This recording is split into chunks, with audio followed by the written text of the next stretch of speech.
So we are spiritual beings trapped in a physical material world.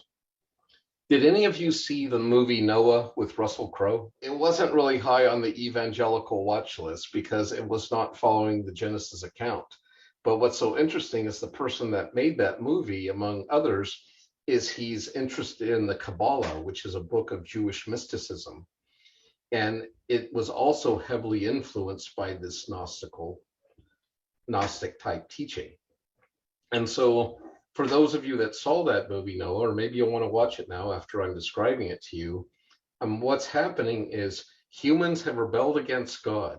And this idea was that God, wanting to interact with the world, he had to make like a transformer because his glory was too great, right? God is pure light. So if God tried to come down and interact with his creation, he would just consume us with his glory.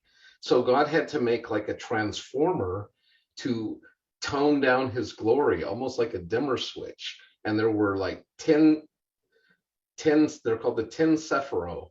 And these are spheres where God would reduce his glory down. And then the last one was called the Shekinah. Is anyone familiar with that term, the Shekinah? Where do you know that term from? I learned it in Sunday school. And what was it associated with? The glory of God. Right. Specifically, the Ark of the Covenant, right? And yes. God telling Moses, no man sees my face and live. And if anyone even touched the Ark, they would be struck dead, right? So that was the Shekinah. If you saw Indiana Jones and the Lost Ark or whatever that one was called, that light that fried all the Nazis that are at the end, that was the Shekinah. And that's as low as God could dim his glory.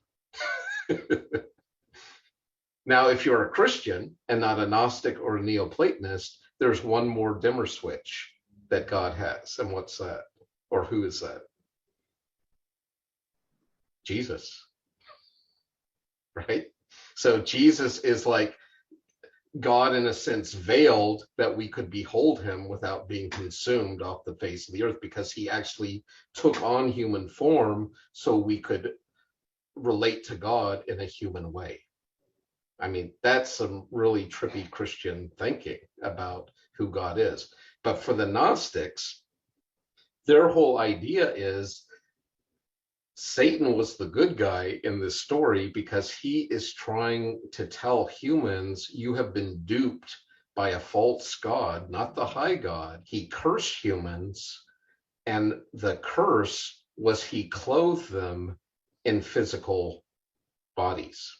So when it talks in Genesis that we were clothed in the skins of animals, Adam and Eve were clothed in the skins of animals, it's not like bear skins or giraffe skins.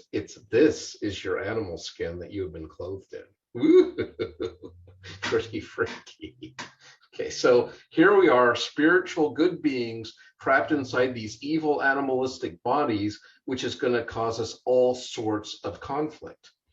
And then this teaching kind of permeated its way back into Christianity and began to affect how Christians thought about themselves, about their own bodies, their view of women, their view of sex, procreation, all of that, because now that became all very physical, material, and evil.